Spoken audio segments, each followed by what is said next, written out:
All right, POV, you're a trillionaire. Seriously, take a breath for a second, just ground yourself and let the absolute reality of those words wash over you.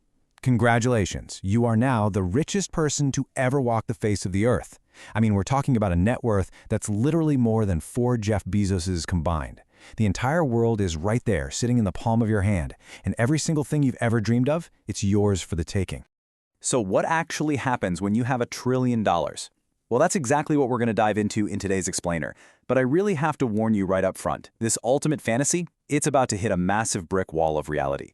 Because what actually goes down when you reach this level of absolute, unprecedented wealth is honestly far darker and way more isolating than you might think.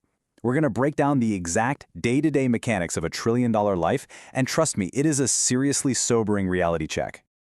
To start things off, we really have to wrap our heads around the sheer scale of the math here. 2,700. Think about this. If you went out today and blew $1 million, and then you woke up tomorrow and spent another $1 million, and you just kept doing that every single day, you wouldn't go broke for another 2,700 years. It's just an unfathomable amount of capital. But here's the immediate catch. Everybody knows you have it. You're instantly the most famous person on planet Earth. Your face is on every screen, in literally every country. As we speak, there are probably hundreds of people outside your building right now, just staring up at your window. And the immediate consequence of all that fame? Pure, unadulterated paranoia. You realize pretty quick you can't just hire a single bodyguard. 2 guards? Yeah, not even close. You have to rapidly escalate to a presidential-level security detail. We're talking an absolute minimum of 12 highly trained operators, heavily armed, working in rotating 24-hour shifts just to watch your back. Within 48 hours, you make the calls, the security is locked in, and physically, sure, you're safe. But that old life of yours, cruising around in your Honda Civic, that is officially over. Okay, but hey, you're safe now, right? So it's time to spend. But at this level, you don't just walk in and buy a Bugatti. No, you buy the entire Bugatti company for $2 billion. And guess what? That is 0.2% of your net worth. To your accountant, that is quite literally just a rounding error. It's like a normal person making $100 grand a year buying a winter jacket.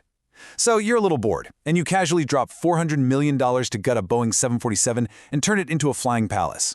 Then, why not, you commission the largest mega yacht ever built for $600 million, complete with its own submarine bay and a full-blown medical facility. But you still need a place to actually sleep, and your old apartment building is completely swarming with paparazzi. So you do what you gotta do. You buy a fortress, a $200 million, 14-acre compound tucked away behind massive iron gates and a guardhouse. The thing is, a property of that magnitude requires a literal small army just to keep the lights on.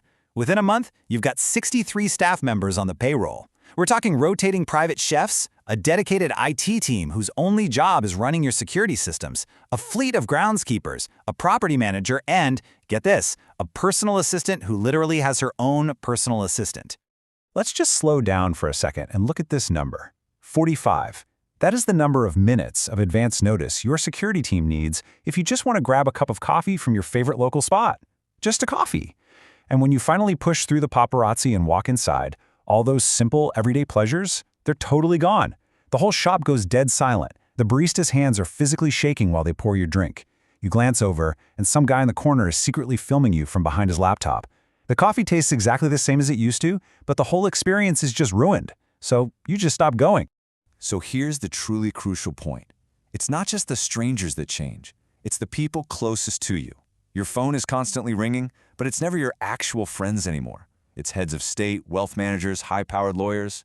The friends you did have, they start to disappear. Or worse, they kind of mutate. Like you invite your old college roommate out to the compound for the weekend, right?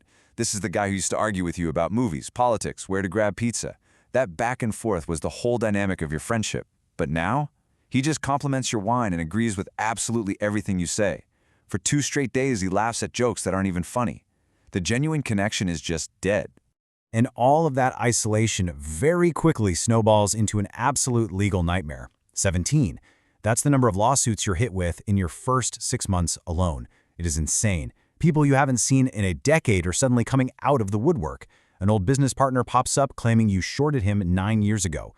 Some woman in Arizona, a state you have literally never even set foot in, swears under oath that you verbally promised her $10 million at a charity fundraiser.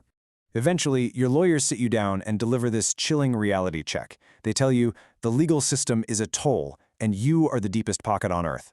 Now, obviously, most of these lawsuits are entirely frivolous garbage, but fighting them in the public eye, that ends up costing way more than just writing a check to make them disappear. $1 million here, $2 million there. Again, more rounding errors, right? But suddenly, your annual legal budget balloons to $40 million. You literally have an entire floor of a massive law firm dedicated exclusively to you, just fighting off people who are completely willing to lie in a courtroom to get a tiny slice of your pie. But, daily life goes on. And eventually you actually meet someone. She's sharp, she's funny, and amazingly, she doesn't even mention the money.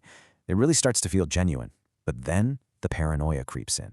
She casually mentions your pilot's first name or brings up your private island. She looked you up. I mean, of course she did. But now you're stuck wondering. Does she actually like you, or does she just like the access? You start to pull away. But honestly, the damage is already done. Some waiter or a valet at the restaurant you went to sells a tip to a tabloid. Suddenly, her face, her job, her apartment, it's all splashed across the internet. Complete strangers are sending her threats. She had a perfectly normal, anonymous life, and just by sitting across from her at a dinner table, you completely erased it. And man, the leaks just do not stop there. $250,000. That is exactly what your past is worth to someone who used to be your friend. Somebody you trusted sells a story to a magazine about some dumb joke you made at a dorm room party way back in 2011. Stripped entirely of its context, the headline makes you look like an absolute monster. And the worst part? You can't even respond. Your PR team insisted fighting it is only going to make the story bigger, so you just sit there, staring at the screens in your office, realizing you can literally never trust anyone from your past ever again. This extreme wealth even manages to shatter your own family. Your mom calls on a Sunday, and for 10 whole minutes, you get a slice of normalcy. Until she mentions that your brother is practically drowning in mortgage debt and his car needs major work. You had no idea. So naturally, you immediately wire him a few $1,000,000. But he doesn't even call to say thank you. 3 months later, you fly the whole family out on your private 747 for a holiday dinner.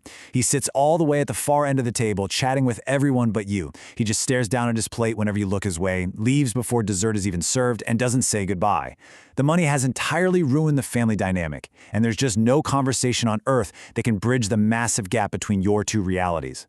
Meanwhile, back at the compound, the machine just keeps humming along. But that paranoia you felt earlier? Yeah, it's always justified. Your head of security calls an urgent meeting. It turns out someone on your 63-person staff is secretly on a tabloid payroll. They actually track the metadata of a leaked photo back to a very specific window angle in the East Wing. It takes them 2 days to narrow it down. It's Linda, the housekeeper. You literally stand there watching from a second-floor window as a guy in a sharp suit clinically escorts her off the property. She's carrying a little cardboard box, doesn't even look up at the house. By Friday, she's quietly replaced with someone new, and the machine just continues. So you try to escape it all. You take your $600 million mega yacht out on an ocean so blue it honestly looks fake. The sunset is turning the whole world this brilliant gold. You sit down for a dinner of pan-seared Dover sole, meticulously prepared by a private chef with a decade of Michelin star experience. I mean, it is the absolute pinnacle of human luxury. But as you sit there, eating quite literally the greatest food on earth, it hits you. The table is set for one. You are completely, utterly alone. You eventually head back to the compound and go to bed early, in a master suite that's somehow larger than your entire old apartment. But at 3 a.m., your eyes just snap open. You get out of bed and start walking through the dead silent house. You pass the massive, empty library. You pass the dark, empty 60-seat movie theater. The only sound in the entire place is the faint mechanical hum of the security cameras at the far end of the corridor, silently pivoting to track your every single movement. You wander outside, barefoot, stepping onto the wet, cold grass of your 14-acre lawn. And you look up. It is the exact same sky, the exact same stars you used to look at when you were flat broke. You remember lying on the roof deck of your old, rundown apartment building, just staring at them for hours. Back then, your rent was late, and you honestly didn't even care. You realized that while you had absolutely nothing, you were at least free. Those stars haven't moved a single inch, but absolutely everything underneath them has completely changed. Let me paint one final picture for you. You return from a trip to Italy. Your assistant greets you right there on the tarmac. You drive through your iron gates, past the guardhouse, past the enormous pool you've maybe used 3 times, and into a private office where news tickers constantly flashing your name. Outside your window, the security teams are doing their routine shift change. A groundskeeper is meticulously mowing that massive lawn. Over 60 people work here. The compound is a perfectly humming machine. But you are the only one who actually lives here. So I have to leave you with this final thought. Is becoming a trillionaire really the ultimate human fantasy? Or is it just the world's most expensive, highly secured prison?